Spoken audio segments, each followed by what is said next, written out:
А, И, О, А. Аяулым. О, А. Не істеп отырсың?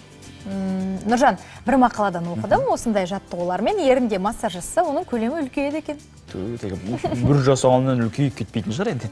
Әрине, енді отасыз ешқандай екпесі жасайтын болсаң, онда біраз еңбектену керек, күнделікті жаттығуды жасап тұру керек. Қызық қыздар, шығармайтындарым жоқ. Қойшы Нұржан, енді мен мұны көктен алып отырған жоқпын ғой. Сенбесең, қазір маманың өзі үйретсін. Қайырлы таң, құрметті көрермендер. Әдеттегідей сіздермен бірге мен, Face Fitness тренері Бақыт Али. Мен сіздерге бүгін екінші екіге арналған жаттығу және ауыздың жан жағындағы бұлшықеттерге арналған жаттығуды көрсететін боламын.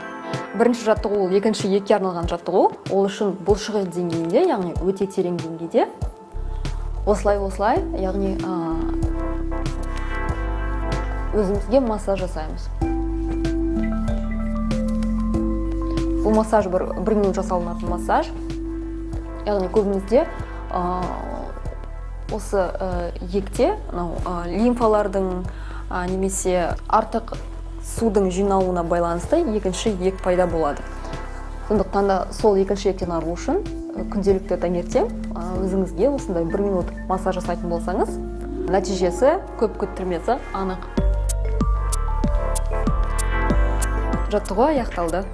Екінші жаттығу бұл ауыз айналасындағы бұлшықетке арналған жаттығу. Өйткені жаз келе біздің бұлшықеттеріміз яғни жиырылып, ерніміздің кішіреюіне әкеліп соғады.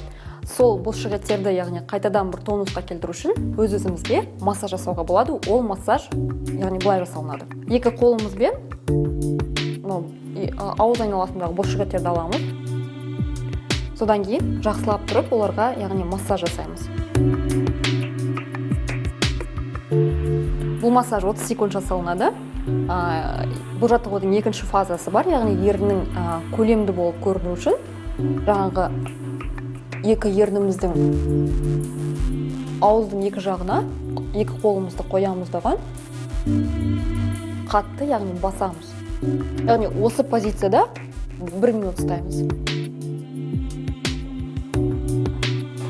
Міне қымбатты көрермен, бүгінге біздің жаттығуларымыз осымен аяқталды. Келесі бағдарламада өзге де жаттығулармен таныстыратын боламын. Әдемі болуға сізде лайықсыз.